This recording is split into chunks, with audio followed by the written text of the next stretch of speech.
হ্যাঁ পলি, শুনতে পাওয়া যায় পলি? শুনতে পাওয়া যায় পলি? এম এ রাহুল, শুনতে পাওয়া যায়? একটু বলো তো প্লিজ, একটু লিখে জানাও শুনতে পাওয়া যায় কিনা। হ্যাঁ পলি, একটু লিখে জানাও না। MD Rahul is watching. না, Rubel, MD Rubel, RUBEL, Rubel watching. Binodini কবিতা আজকে আমার প্রিয় মানুষটা এসে গেছে। শুনতে পাওয়া যায় কিনা লিখো। লিখো, তারপরে আমি একটু কথা বলবো, বলে চলে যাব। আবার নজরুল ইসলামের বিদ্রোহী কবি কাজী নজরুল ইসলামকে নিয়ে দুই একদিনের মধ্যে দুইটা কথা বলতে আসবো। আর এই যে রাত হয়ে যাচ্ছে ওইদিকে এসে, আর এখানে তো সবাই ঘুম থেকে উঠে নাই। তো ট- তটস্থ বা একটা নিয়ে, মানে নিজের মধ্যে একটা টেনশন কাজ করে যে কার কি, ভাই আমি এই ছোটোখাটো একজন মানুষ, কার কোন দিকে কি ডিস্টার্ব করে ফেলি। কেউ লিখছে না, একটু শুনতে পাওয়া যায় কিনা। ওয়াচিং, শুনতে পাওয়া যাচ্ছে পলি? একটু লিখো না, শুনতে পাওয়া যায় কিনা। নাকি লিখছো আমি দেখতে পাচ্ছি না, মোবাইলটা সেটিং করা তো নাড়তেও পারছি না, চাড়তেও পারছি না। আচ্ছা ঠিক আছে, আমি বসি। ওই লিখে দিবা, লিখলে উপর দিয়ে উঠে যাবে, তখন আমি দেখবো এসে একটা কিছু কথা বলে।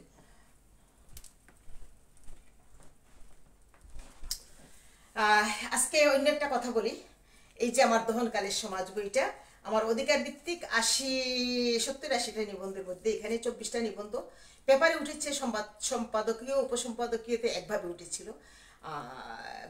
বিশেষ করে সিলেটের উত্তর পূর্ব বেশি তুলেছিল। আমি আবার, যারা আমার কাছে চায় তাদেরকে আমি অত্যন্ত শ্রদ্ধা করে দিই।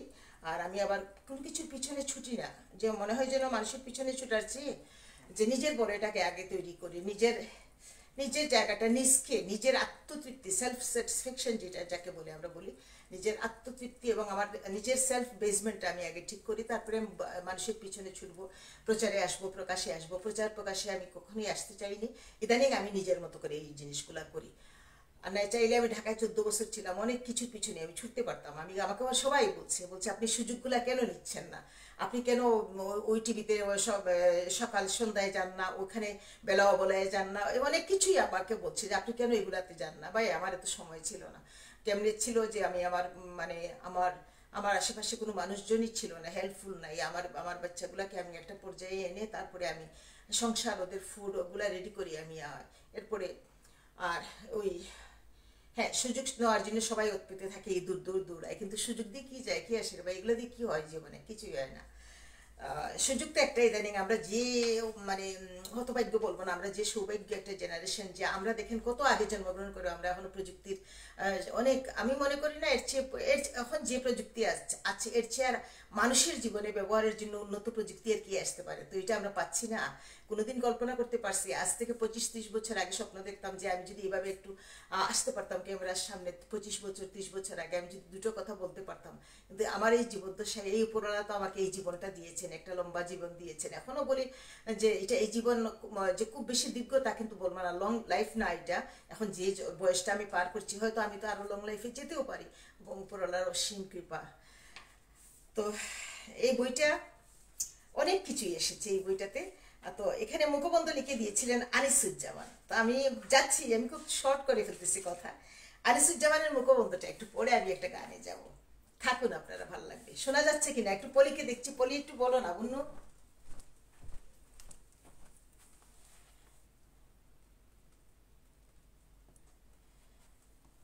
ফেরদৌস, শোনা যাচ্ছে? ব্রিং দেম অন ক্যামেরা মানে কি? আমি তো গতদিন সেলফি মুডে দিয়েছিলাম। এই ফেরদৌস, তুমি এটা কি বলো? সবাই ব্রিং দেম অন ক্যামেরা, আমি তো সেলফি মুডে গতদিন দিয়েছিলাম। এখন সেলফি মুডে দেওয়ার পরে আমি এটা ক্যান্সেল করে, এখন আমি তো আবার আমি সেলফি মুডে না, আমি ব্যাক মুডে আমি এখন ইয়ে করছি। কিন্তু এখন ব্রিং দেম অন ক্যামেরা এই জিনিসটা, ভাই আমি এত ধরতে টরতে পারবো না। এই শব্দ আর লিখিও না কেউ আমাকে, আমি বারবার এটা ক্ল্যারিফাই করি, আমি এক্সপ্লেনেশন দিই। আমি পারি না ব্রিং দেম অন ক্যামেরা। আমি কিভাবে, আমি তখন ব্যাক মোডে দিই, আমি তো আমার সেলফি মোডে করছি না লাইভ। তো গতদিন তো সবাই ক্যামেরায় ছিল, এই মোডেই সবাই ক্যামেরায় ছিল, কিন্তু আজকে আবার কেন আসতেছে না? আবার কোনটাতে টিপ মারবো, আবার কোনটা চলে যাবে, সেটাও তো একটা কথা না। সাউন্ড শোনা যায় কিনা এই কথাটা কেউ লিখছে না। বিনোদিনী, সাউন্ড শোনা যায় কিনা একটু লিখো না।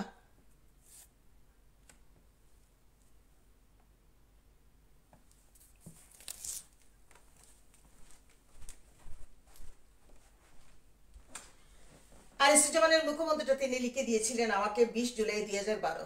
আমি বাসায় গেলাম, মুখবন্ধুটা নিয়ে আসলাম, পড়িনি। বাসায় যাওয়ার পরে নিজের হাতে সব চাটা সব আসলো, তুলে তুলে আমাকে সার্ভ করলেন, খাওয়া দাওয়া করে বললেন ধরো তোমার মুখবন্ধু। আমি সেখানে তার সামনে পড়ার আমার সাহস ছিল না, মানে কাঁপছিলাম আমি, যদিও সে আমার বন্ধু তারপর আমি কাঁপছিলাম। কত সহজে আমি বলছিলাম যে আমি এই বইটা কয়েকটা প্রকাশ করতে চাই, তুমি আমাকে মুখবন্ধুটা লিখে দাও।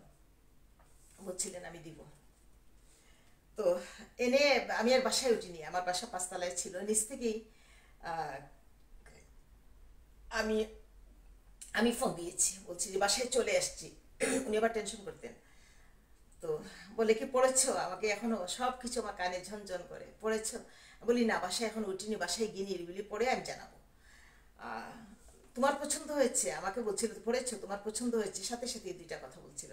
আমি বলছি আমার পছন্দ আর অপছন্দ কি? আমি তোমাকে বলা মাত্র তুমি ইজিলি আমাকে মুখবন্ধুটা দিয়েছো, এর চেয়ে শ্রেষ্ঠ পাওয়া বোধ হয় আমার কাছে আর কিছু নাই। আমার মাথায় তুমি এতটাই আশীর্বাদ করেছো, এর চেয়ে শ্রেষ্ঠ পাওয়া মনে হয় আমার আর কিছু নেই। আমি বলছি 1 সপ্তাহ আগে, আর 1 সপ্তাহ আমি তোমার মুখবন্ধু রেডি, শুধু পাণ্ডুলিপিটা পাঠিয়ে দিয়েছিলাম। পাণ্ডুলিপির ওই যে টাইপের যে একদম তৃতীয় লেভেলে যে প্রুফটা, ওটা পাঠিয়ে দিয়েছিলাম। তো তিনি মুখবন্ধুটা একটু পড়ি। আজকে বইটা নিয়ে কখনো আসা হয় না। ধনকালের সমাজ, যৌতুক দোষপর্ব আছে, তারপরে ক্রাইম জুনের সলিউশনগুলো আছে, তারপরে সমাজের মূল্যবোধ আছে, সন্তানের মূল্যবোধ আছে। আমি একটু একটু করে পড়বো। মুখবন্ধু তিনি লিখেছিলেন, কল্যাণী দেবচৌধুরী ইংরেজি সাহিত্যে অধ্যয়ন শেষে স্কুল কলেজে শিক্ষকতা করেছে অনেক দিন। আইন পাশ করে সে এখন ব্যবহারজীবী হয়েছে। উনি আমাকে কিন্তু খুঁচা মারতেন, কারণ আমি তো প্র্যাকটিস করতে পারতাম না খুব একটা বেশি, গেলেও একটু কিছু মামলা হয়তো ইনভলভ ছিলাম, বা যেটা সত্যি কথা, কিছু জড়ায় যে আড্ডা টাড্ডা বন্ধু বান্ধবের সাথে বসে গল্প গুজব করে গান টান হুলস্থুল কোনো লয়ারের মানে সবাই সবাই সবাই আমরা কয়জন ছিলাম একসাথে হইতাম, তারপরে চলে আসতাম বাসায়। প্রথম কিছুদিন প্র্যাকটিসে জড়াইছিলাম। তো এখন তিনি লিখছেন আইন পাশ করে সে এখন ব্যবহারজীবী হয়েছে। ভাই, ব্যবহারজীবীর শেষ নেই বিড়ম্বনা। আর আমাকে কিন্তু অনেককে কাউন্সিলিং করতে হয় এখন পর্যন্ত। এখান থেকেও মানুষ আমাকে ফোন করে, মানে কি বলবো, অনেকের অনেক প্রবলেম আমি এখান থেকেও সলভ করে দিই। ওইটা ব্যবহারিক ক্ষেত্রে ইমপ্রুভ করতে পারতেছি। সে একই সঙ্গে সংস্কৃতি সেবী ও সমাজ সচেতন মানুষ। সেই সচেতনতা থেকেই সে বিভিন্ন পত্র পত্রিকায় কলাম লিখে যাচ্ছে কয়েক বছর ধরে। সমাজের স্খলন, পতন, ত্রুটি, মানুষের অন্যায়, নিষ্ঠুরতা, অশালীনতা সম্পর্কে সে উচ্চকণ্ঠ। এসব বিষয় লিখে সে পাঠকের সাড়া পেয়েছে যথেষ্ট। তার প্রকাশিত কলাম থেকে নির্বাচিত কিছু রচনা নিয়ে প্রকাশিত হতে যাচ্ছে দহনকালের সমাজ নামের 2 খণ্ডের বই। এই বইটা কিন্তু 2টা খণ্ড আমার রেডি আছে, আমি বের করে ফেলবো। আবার এদিকে আসে সব বাদ পড়ে গেল। শ্বেতপাথর 3টা খণ্ড। আমার কিন্তু এতটা কলাম যে 3-4 খণ্ডে আমার শেষ হচ্ছে না কলাম।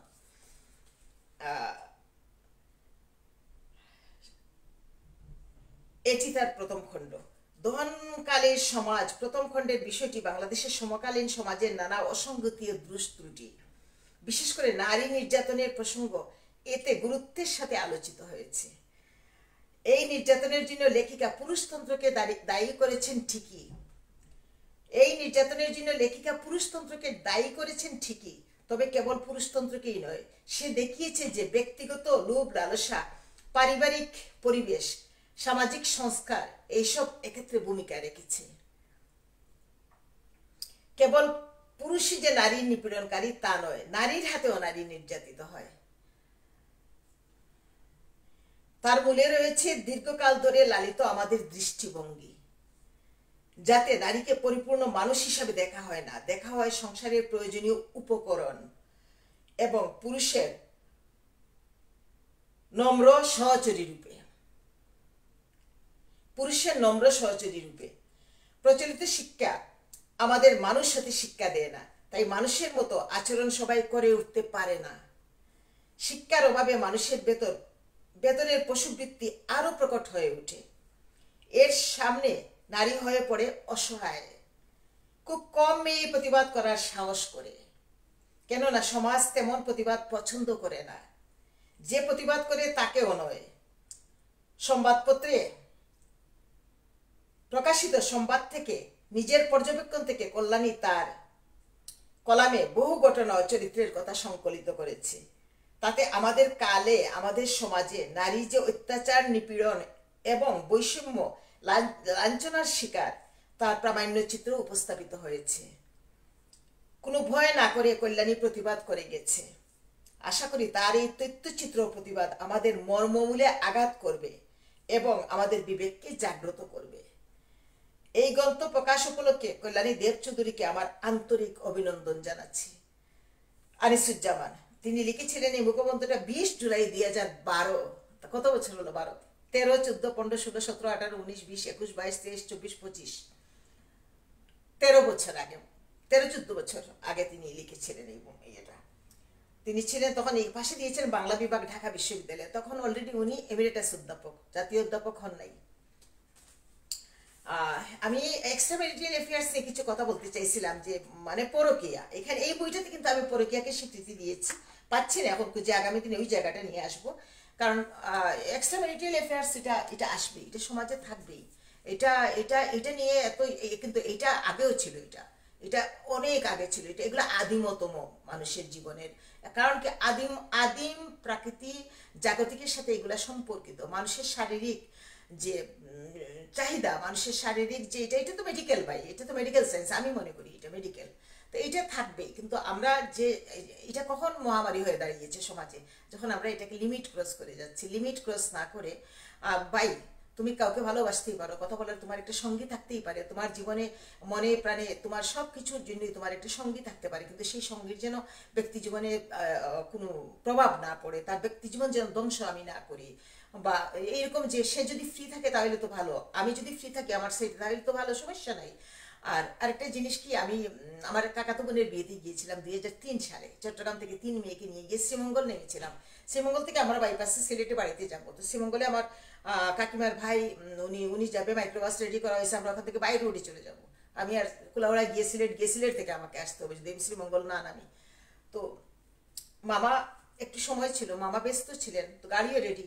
তো মামা একটা শ্রীমঙ্গল শহরে একটা বাসা তার একদম রিলেটেড, তার নিজের কর্মস্থলের বাসায় নিয়ে রাখলেন। তো ভদ্রমহিলার একটা অনুষ্ঠান গেছিল আগের দিন তাদের করে। তো আমার বাচ্চাদেরকে তারা পোলাও টোলাও দিল, যে যাই হোক, আবার গরম ভাত, আমার মেয়ে বলি কি পোলাও খাবে না, গরম ভাত দেন, গরম ভাতটা খাইলো। খাওয়ার পরে ভদ্রমহিলা এখন আমেরিকায় সেটেল হয়ে গেছে। সে আমার সাথে আবার এই হারমোনিয়াম একটা নিয়ে গানের আসর ওখানেই বসে গেল। আমি কোথায় নাইট জার্নি করে গেছি, তাও 2-1টা গান গাইলাম যা পারি আমি। উনি আমাকে বলছিল যে একটা কথা, ওনার হাজবেন্ডের একটা বিশাল মিষ্টির দোকান চৌমুহনীতে শ্রীমঙ্গল। তো উনি বলছিল যে ব্যস্ত থাকে, এতগুলা স্টাফ চালাইতে হয়, রাতে 12টা-1টা বাজে করে যেতে, আর মহিলার বয়স অল্প, সে এখন ইয়েসেতে সেটেল, সে ঢাকার মেয়ে, সে ওখানে বিয়ে হয়ে গেছে, সিলেটে থাকতে হচ্ছে। তার বাবা একটা মানে আইনের কোনো একটা জায়গায়, পুলিশের কোনো একটা জায়গায় কর্মকর্তা ছিলেন। তো একটা মূল্যবোধের মধ্যে সে বড় হয়েছে, বা একটা কম বেশি একটা, যেহেতু করে সে মফস্বল থেকে বের হয়ে চলে আসছে, বিভিন্ন জায়গায় চলাফেরা করছে, তার একটা দৃষ্টিভঙ্গি তার পাল্টিয়েছে।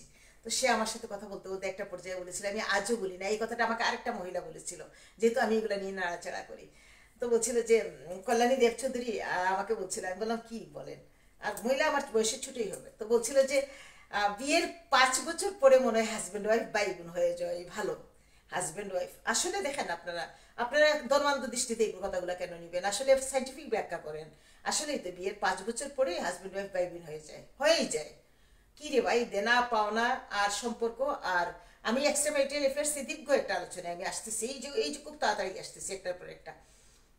ভাই, বাচ্চা স্কুলে যাবে, বাচ্চার দুধ নাই, টর্চার করতেছে বউকে, ঘরে এসে বউয়ের খুদ ধরতেছে, সারাক্ষণ বাইরে বউ এসে দেখছে কাজ করছে, বউ ঘর মুছছে, বউ রান্না করছে, বউর গায়ে পারফিউমের গন্ধ নাই, ছুতে ছুতে বলছে তুমি বাপের বাড়ি চলে যাও। কেন রে ভাই, বউ সবসময় কেন বাপের বাড়ি চলে যাবে? রাগারাগি করবেন আপনি বউয়ের সাথে, শুধু বলবেন বাপের বাড়ি চলে যাও। আমিও এগুলো শিকার হয়েছি ভাই, আমি শিকার হয়েছি।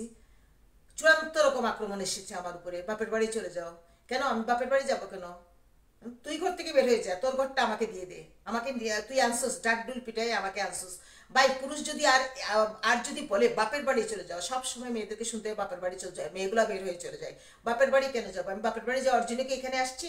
আর এটা বলবি কেন? কত বড় কুলাঙ্গার, যে কুলাঙ্গারটা বলে তার ওয়াইফকে বাপের বাড়ি চলে যাও বিয়ের পরে। এগুলার জন্মের ঠিকানা আছে কিনা? আমি মনে করি এগুলো জন্মের ঠিকানাও নেই, যেটা সত্যি কথা নাই, এগুলোর জন্মের ঠিকানা। এগুলো কি আবার কি নারী জাতিকে সম্মান দেয় না, নারী জাতিকে মা মানে না, নারী জাতিকে শ্রদ্ধা করে না, নারী জাতিকে প্রিয়া বলে ভালোবাসে না, টর্চার করে। কালকে একটা সাক্ষাৎকার শুনছিলাম ইন্ডিয়াতে, একটা মেয়ের, গোলাপের মতো একটা মেয়ে, আমি এত সুন্দর একটা কমেন্ট দিয়েছি, ওর কথা শুনলে আমি স্তম্ভিত হয়ে যাচ্ছি। ছোট্ট একটা বাচ্চা মেয়ে, তার জীবনে কি ঘটে গিয়েছে, তার কথা, তার জ্ঞান, তার মেধা, তার সমীকরণ, তার বিশ্লেষণ, তার সলিউশন, কিভাবে সে নিজের দেশে মা বাবার বাড়ি থেকে 1 মাস ছিল। তো মেয়েরা কেন ভাই, আমার একটা প্রশ্ন ভাই, আমি এটা দীর্ঘদিন কোনোদিন কথা বলি না, মেয়েরা কেন বাপের বাড়ি যাবে?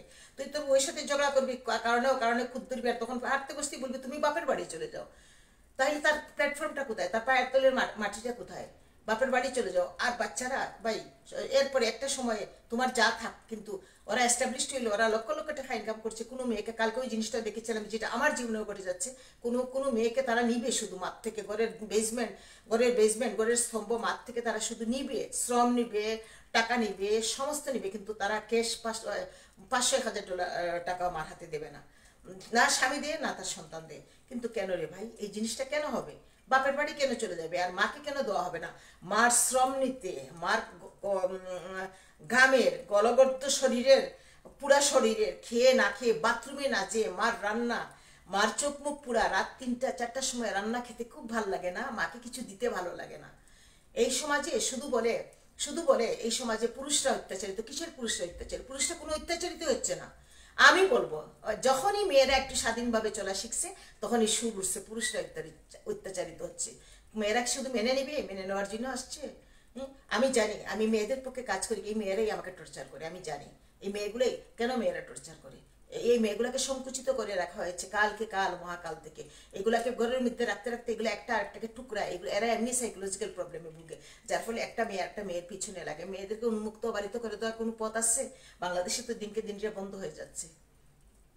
তো আমি সেখান থেকেই কথাগুলো বললাম যে যে পুরুষ তার বউকে বলে হাঁটতে বসতে কোনো রাগ হইলে, গুসা হইলে, যে চলে যাও তুমি বাপের বাড়ি চলে যাও, আমার বাসা ছেড়ে চলে যাও, সেই পুরুষ, ওর জন্মের ঠিকানা ও তো আমি বলবো জারজ। তুই সামাজিকভাবে ডাকডুল পিটে তুই অন্য 10টা কথা বল। তুই যদি আমার হাজবেন্ডের সাথে বনিবনা না হয়, সে আমাকে 10টা কথা বলুক, আমি তাকে 10টা কথা বলে ফেলি, তো আমাকে হাঁটতে বসতে কোথায় আঘাত করে ভাই? এক্সিস্টেন্সে, মর্মমূলে আঘাত করে। বাপের বাড়ি চলে যাওয়া মানে একটা মেয়ের মর্মমূলে আঘাত করা, একটা মেয়ের বিশ্বাসকে ভাঙিয়ে খান করা, মন ভাঙ্গার, মসজিদ ভাঙ্গা, একটা মেয়ের চিন্তা শক্তিকে ভাঙ্গা, একটা মেয়ের পায়ের তলে বেসমেন্টকে নষ্ট করা। তার হয়তো 2টা বাচ্চা আছে, তার পেটে খাওয়া নাই, মানুষ 2 বেলা খাইতে না পারলে লো প্রেশারে মারা যায় ভাই। এই মেয়েটা মাথা ঘুরায় এই বাচ্চাগুলোকে নিয়ে কোথায় যাবে? তার টাকা নেই, সে চাকরি ছেড়ে দিছে, সে চাকরি করতে পারছে না, সে কেরিং, তার পেটে বাচ্চা, সে বমি করছে, তার মা বাবা না, তার শ্বশুর বাড়ি তার বাচ্চা হচ্ছে ভাই, তার নিজেরই তো কোনো অবলম্বন নাই। সেখানে এত টর্চার, এত অত্যাচার একটা মেয়ের উপরে ঘটে যায়। বলে কি বাপের বাড়ি চলে যাও। তো এই জিনিসগুলোই আমার এই বইটাতে ফুটে উঠেছে একদম অনেক জায়গায়, একদম রুট লেভেল থেকে, তৃণমূল থেকে কথা। আমি আরো কয়েকটা কথা বলবো, আজকে আমি এটা নিয়ে প্রিপারেশন নিয়ে বসি নেই। তো একটু দেখি শোনা যাচ্ছে কিনা। হ্যাঁ, স্পষ্ট শোনা যাচ্ছে ফেরদৌস। তো আচ্ছা ঠিক আছে বাবা, তুই আমাকে একটু ফোন দিস না ফেরদৌস, আমার খুব দরকার তোর সাথে। আচ্ছা, এই যে আমি ব্রিং দেম অন ক্যামেরা, আমি জিনিসটা বুঝতেছি না রে বাবা, এটা তো তুই থাকতে পারিস। ব্রিং দেম অন ক্যামেরা, সবাই লিখছে ব্রিং দেম অন ক্যামেরা। আচ্ছা দেখি তো, আমি একটা ক্যামেরাতে টিপ দিয়ে।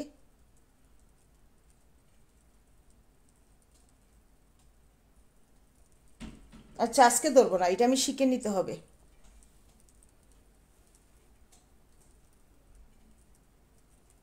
কোনো কিছুতে চাপ চুপ দিব নাকি বুঝতেছি না।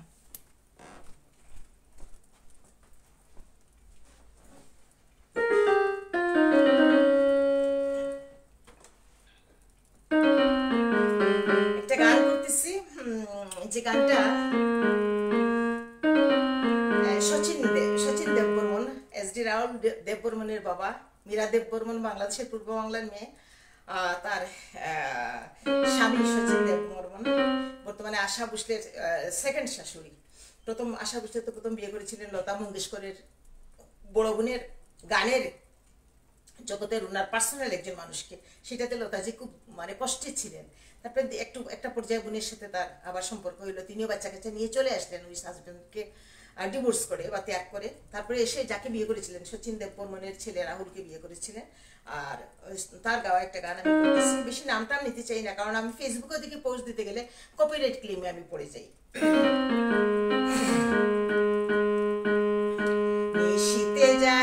ও ফুল বনে রে ভ্রমরা নিশীথে যাই ও ফুল বনে নিশীথে যাই ও ফুল বনে রে ভ্রমরা নিশীথে যাই ও ফুল বনে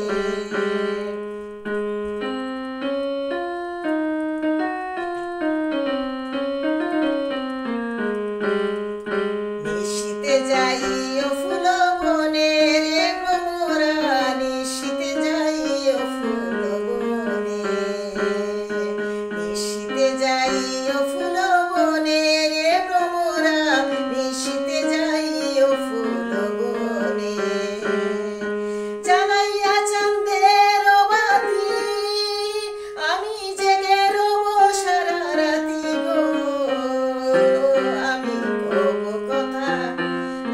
কব কথা শিশিরের রোশনে রে ভ্রমরা নিশীথে যাই ও ফুল বনে নিশীথে যাই ও ফুল বনে রে ভ্রমরা নিশীথে যাই ও ফুল বনে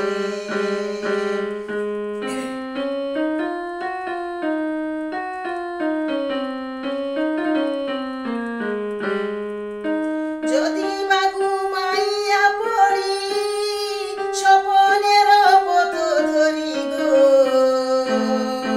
যদি বা ঘুমাইয়া পড়ি স্বপনের পথ ধরি গো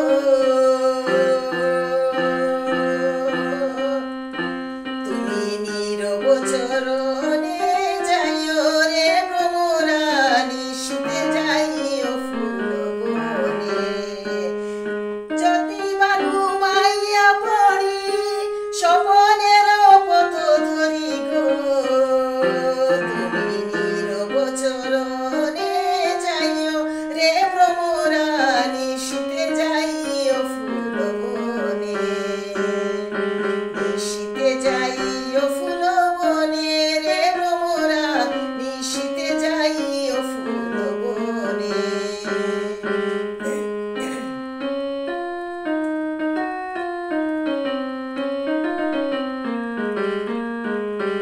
আমার ডাল যেন ভাঙে না আমার ফুল যেন ভাঙে না আমার ডাল যেন ভাঙে না আমার ফুল যেন ভাঙে না ও ফুলের গুম যেন ভাঙে না আমার ডাল যেন ভাঙে না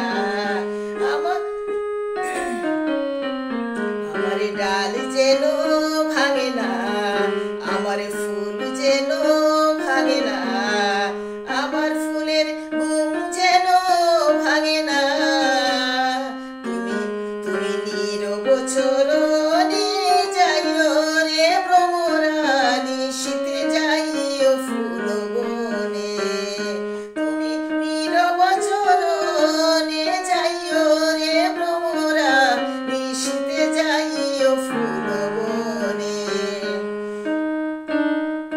আমার ডাল যেন ভাঙে না আমার ফুল যেন ভাঙে না আমার গুম যেন ভাঙে না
এই গানটা কালকে লিখেছি, 5-6-এ পড়া অবস্থায় শোনা গান।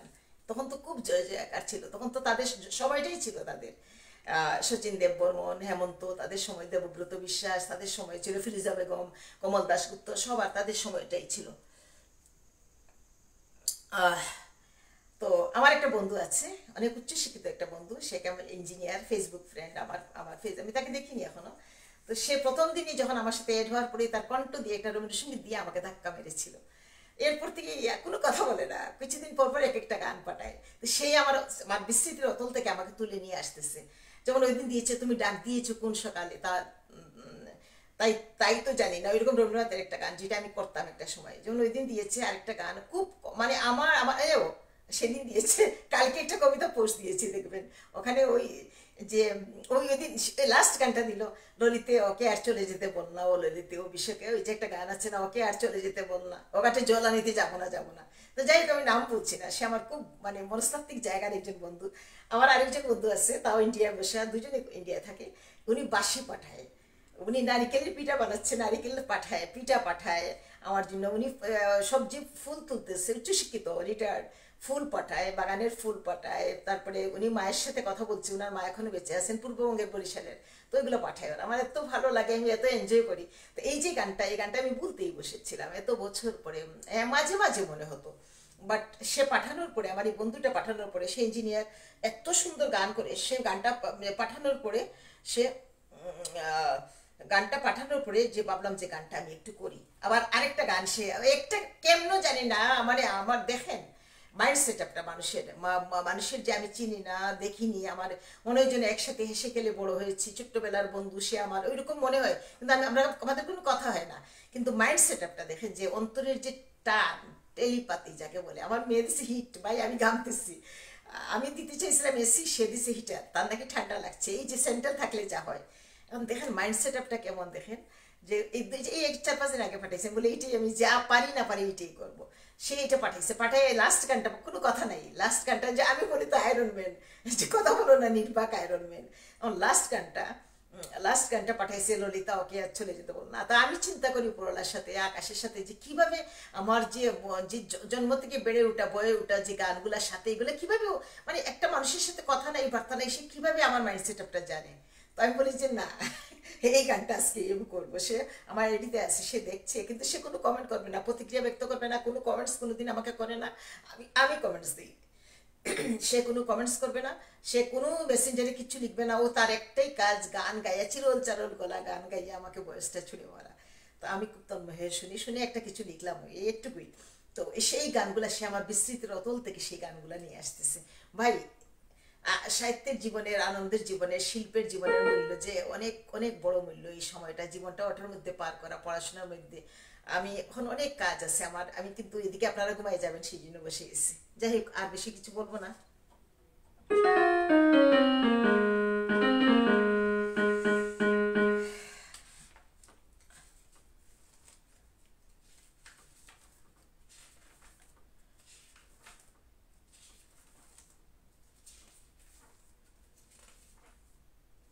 এগুলো আমি আমার ভালো থাকার জন্য, একটু ডিপ্রেশনে না ঢোকার জন্য, ডিপ্রেশন তো চলে আসে। আর নজরুল ইসলামের জন্মজয়ন্তী যাচ্ছে, আমি এদের মধ্যে একটু কথা বলতে আসবো, নজরুল ইসলামকে নিয়ে বেশি কথা বলা সম্ভব না। আর এদিকে এদিকে আমার দেরি হলে আপনারা ঘুমাই যাবেন। আর ওইদিকে আবার দেখেন, ওইদিকে আবার সকালবেলা আমি কিন্তু ইয়ে করতে পারি না, সকালবেলা আমি পারি না। এই যে ছোট্ট একটা খাতার মধ্যে আমার হাবি জাবি দুনিয়া সব আছে, এখানে পাই না খুঁজি।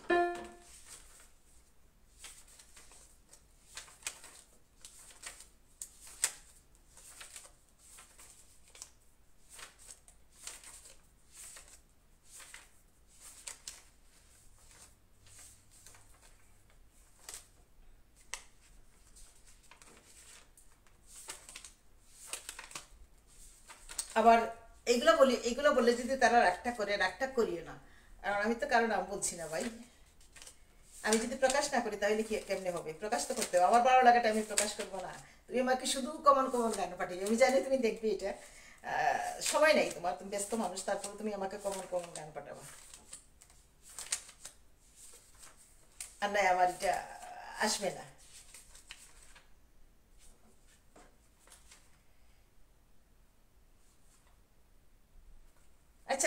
করি, সচিনের গানই করি। বাঁশি শুনে আর কাজ নাই, সে যে ডাকাতিয়া বাঁশি। বাঁশি শুনে আর কাজ নাই, সে যে ডাকাতিয়া বাঁশি। আমি কিন্তু পুরো তোলার সময় পাইনি, কারণ কি জানেন, সকাল ঘুম থেকে উঠতে উঠতে ওদের আসার সময় হয়ে যায়। এখানে দিনে সময় পাওয়া যায় না। ওরা করে আসলে আর কোনো, ওরা বাপ বেটি করে আসলে আর কোনো সাউন্ড করতে পারবো না, আর এতে সকালে বসে যাই। বাঁশি শুনে আর কাজ নাই, সে যে ডাকাতিয়া বাঁশি। বাঁশি শুনে আর কাজ নেই, সে যে ডাকাতিয়া বাঁশি। সে যে দিন দুপুরে, সে যে দিন দুপুরে চুরি করে, রাত্রিরে তো কথা নাই। সে যে দিন দুপুরে, সে যে দিন দুপুরে চুরি করে, রাত্রিরে তো কথা নাই, ডাকাতিয়া বাঁশি। বাঁশি শুনে আর কাজ নাই, সে যে ডাকাতিয়া বাঁশি।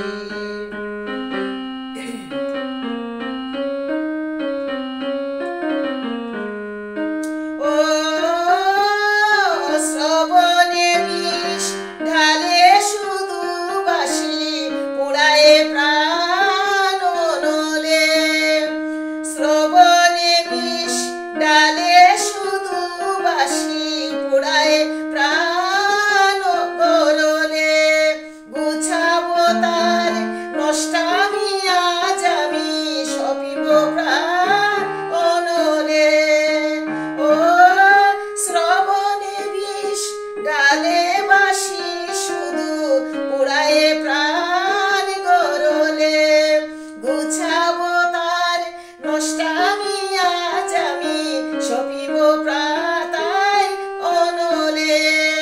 সে যে দিন দুপুরে, সে যে দিন দুপুরে চুরি করে, রাত্রিরে তো কথা নাই। সে যে দিন দুপুরে, সে যে দিন দুপুরে চুরি করে, রাত্রিরে তো কথা নাই, ডাকাতিয়া বাঁশি। বাঁশি শুনে আর কাজ নাই, সে যে ডাকাতিয়া বাঁশি। বাঁশি শুনে আর কাজ নাই, সে যে ডাকাতিয়া বাঁশি।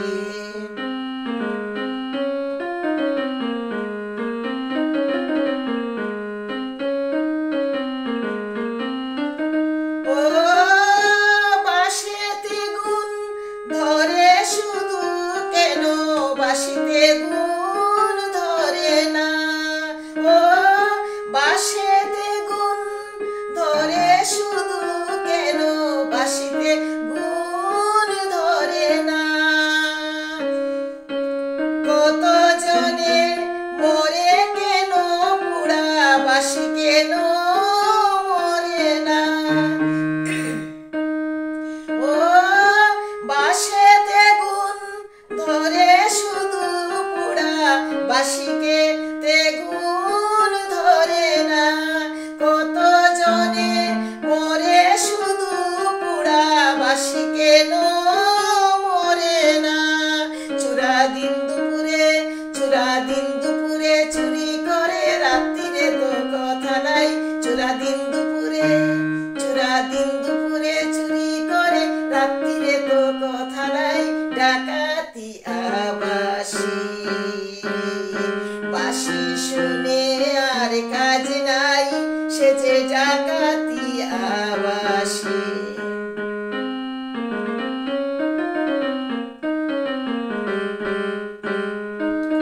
ও শ্রবণে বিষ ডালে শুধু বাঁশি, পুড়ায়ে প্রাণ গরলে।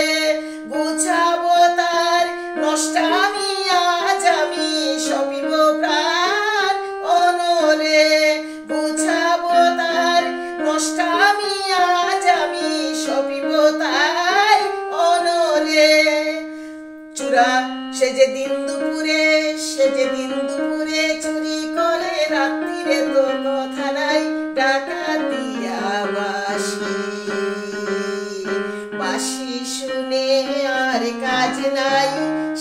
ডাকাতিয়া বাসি।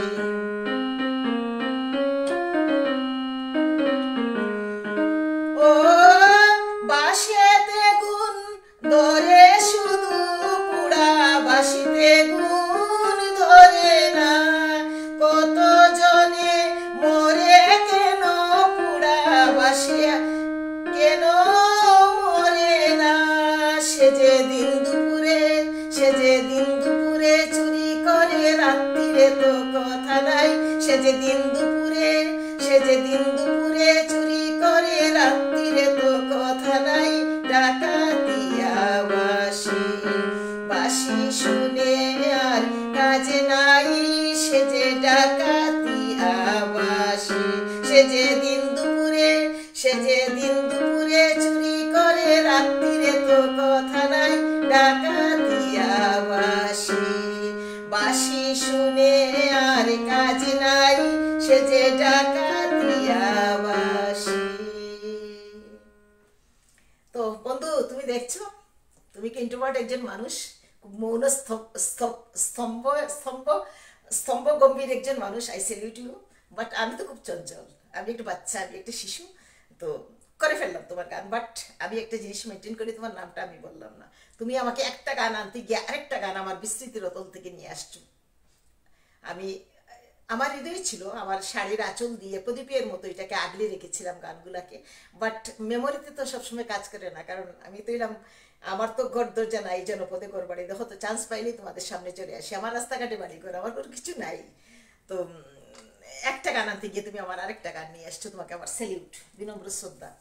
আর দুইটা লাইন পরে আরেকটা গান করছি, করে শেষ।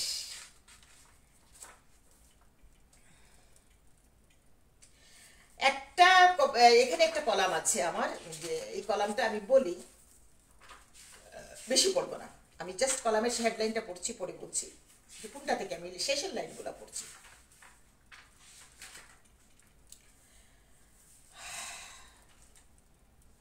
ওই যে মিরাজ শালিমা হত্যাকাণ্ড এবং সমাজ ব্যবস্থায় সন্তানের মূল্যবোধ, একটা কলাম। চট্টগ্রামের একটা ইউনিভার্সিটির একটা মেয়েকে তার প্রেমিক ছাদের উপরে নিয়ে খুন করেছিল। তার নাম ছিল মিরাজ শালিমা, ইস্টেলটা কি একটা প্রাইভেট ইউনিভার্সিটির। তো মা বাবা ডাক্তার ছিলেন, বাবা ব্যবসায়ী, মা ডাক্তার ছিলেন। তারা অনেক চেষ্টা করেছেন মেয়েকে বোঝানোর। মেয়েটাও সরে আসছিল, কিন্তু হঠাৎ করে অনেকদিন পরে ছেলেটা ডাকায় মেয়েটা গিয়েছিল, তারপরে নিয়ে ছাদের উপরে স্টেপ করলো।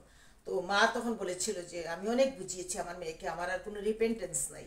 হ্যাঁ, মারা যদি তাদের দায়িত্বে অনড় থাকে, তাহলে একটা পর্যায়ে সন্তান যদি যা ইচ্ছে তাই করুক, এটা তার জীবন, 18 বছর পরে, তখন আমার আর রিপেন্টেন্স থাকবে না। আমি নিজেও মনে করি আমি এদের জন্য রিপেন্টেন্স করার কোনো কারণ নেই, কারণ আমি তো আমার জীবনটাকে ঢেলে দিয়েছি। যদি আমি আমার দায়িত্ব পালন না করতাম, তাহলে একটা কথা ছিল, পৃথিবীতে কোনো না কোনো জায়গায় তো মানুষের একটা কনজলিউশনের, একটা শান্তির জায়গা নিয়ে থাকতে হয়।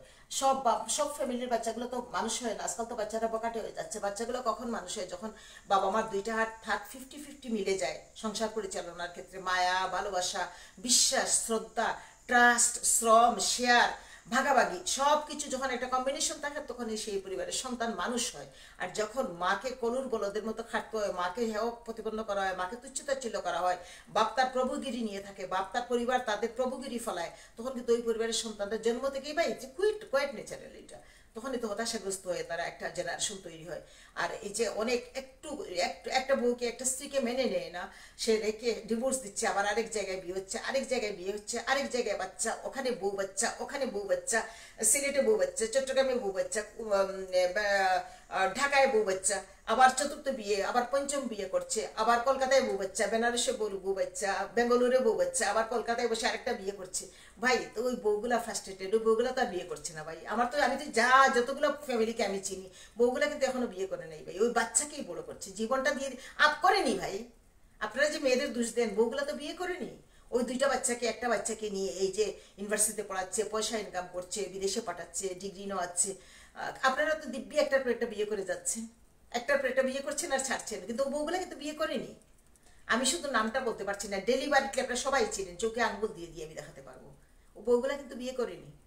ওই বাচ্চাটার ক্যারিয়ারের জন্য তার জীবনটাকে স্যাক্রিফাইস করছে, কিন্তু তার যে এই যে তার যে ভৌগোলিক চাহিদা, এই যে তার প্রাকৃতিক চাহিদা, ফিজিক্যাল তার যে তার মনোজগতের যে তার একাকিত্ব, তার যে কথা বলার, তার যে শরীরের মনের একজন সঙ্গী, সেটাকে সে তিলে তিলে গলা টিপে টিপে সে মারছে।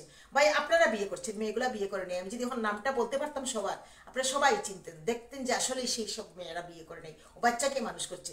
এগুলো কেমন রে ভাই, একটা বিয়ে করে এক একটা জায়গায় এক একটা বাচ্চা রাখছে, 2টা বাচ্চা দিচ্ছে, আবার নির্লজ্জের মতো সোশ্যাল মিডিয়ায় এসে রং ডং করে এরা আনন্দ ফুর্তি করছে। আচ্ছা যাই হোক, আমরা তো মাঝখানে আমি তো সোশ্যাল মিডিয়া খুলতেই পারি না এগুলোর জন্য, আর এগুলো আবার সোশ্যাল মিডিয়া এসে ঝগড়া করে, সত্যি ঝগড়া। ভাই ভাই এতে আসলে কি জানেন, মনোজগতে কিছু না থাকলে যা হয়, এরা সত্যি ঝগড়া করে, রীতিমতো ঝগড়া, পাল্লা দিয়ে একজন আরেকজনের সাথে ঝগড়া করছে। আর সস্তা মানের কিছু সাইকোলজিক্যাল মননের কিছু দর্শক আছে এগুলোকে, আর আমরা তো ভাই বিব্রতকর অবস্থায়, আমরা তো সোশ্যাল মিডিয়ায় ঢুকতে পারি না। তো যাই হোক, ওখানে ওই যে মিরাজ শারিমা হত্যাকাণ্ড এবং সন্তানের মূল্যবোধের লাস্টের লাইনগুলো আমি পড়ছি। বইটা যারাই পড়েছে তারা বলছে এক একটা চ্যাপ্টার পড়ে এখানে আইন আছে, ব্যাখ্যা আছে, সলিউশন আছে, আইনের ধারা আছে, প্রয়োগ আছে, রূপক আছে, তথ্য আছে, উপমা আছে, সব আছে এখানে। তো লাস্টের লাইনগুলো আমি একটু পড়ি। বড় বড় পুরুষ মহাপুরুষরা স্ত্রীকে সম্মান ও তার কাছে নিজকে প্রকাশ করতেন শিশুর ভঙ্গিতে। সেন্ট হেলেনা দ্বীপে নির্বাসিত নেপোলিয়ান বলেছিলেন, জীবনে যদি কোনো নারীকে সামান্যতম ভালোবেসে থাকি, সে আমার স্ত্রী। জোসেফাইন। জীবনে যদি কোনো নারীকে সামান্যতম ভালোবেসে থাকি, সে আমার স্ত্রী জোসেফাইন। এভাবে স্ত্রীর কাছে প্রকাশ করতে হয় নিজের অস্তিত্ব, তবেই প্রাথমিক, পারিবারিক, তারপর সামাজিক থেকে রাষ্ট্রীয় বন্ধন মূল্যবোধ আমাদের সমাজ সুদৃঢ় হয়। সন্তানরা বেড়ে উঠবে পারিবারিক মূল্যবোধের মধ্যে।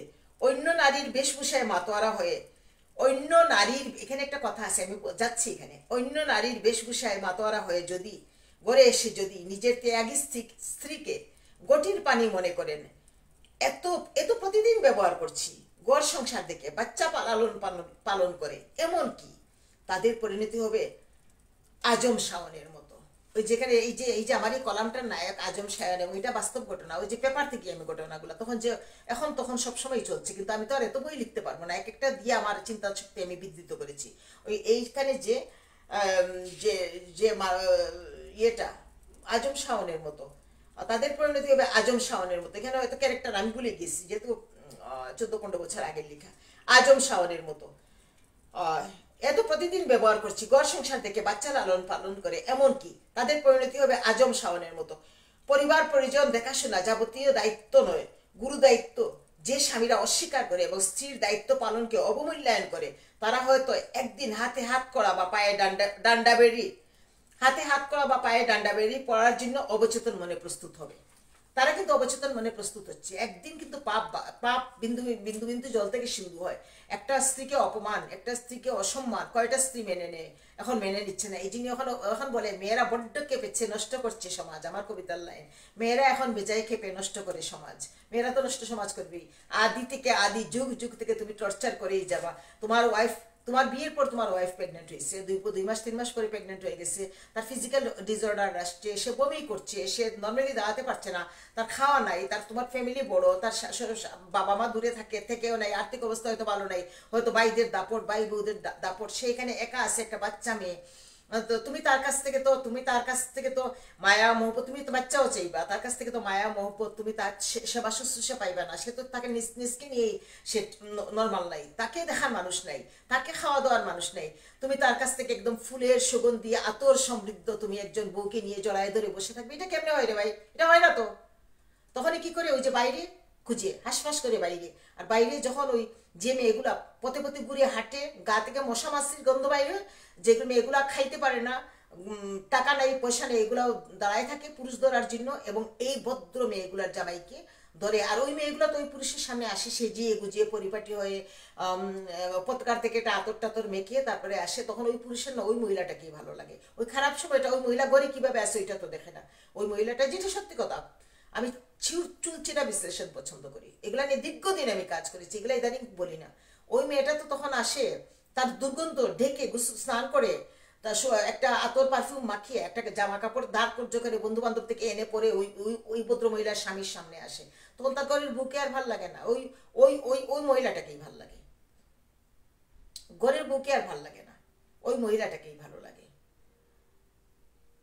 ও কারণ ও তো শরীরের দরকার, এর শরীরের দরকার, ওর শরীর দেওয়ার দরকার, এর শরীরের দরকার, ওই পুরুষের শরীরের দরকার, ওই মহিলার পয়সার দরকার, খাওয়ার দরকার, পেট চালানোর দরকার।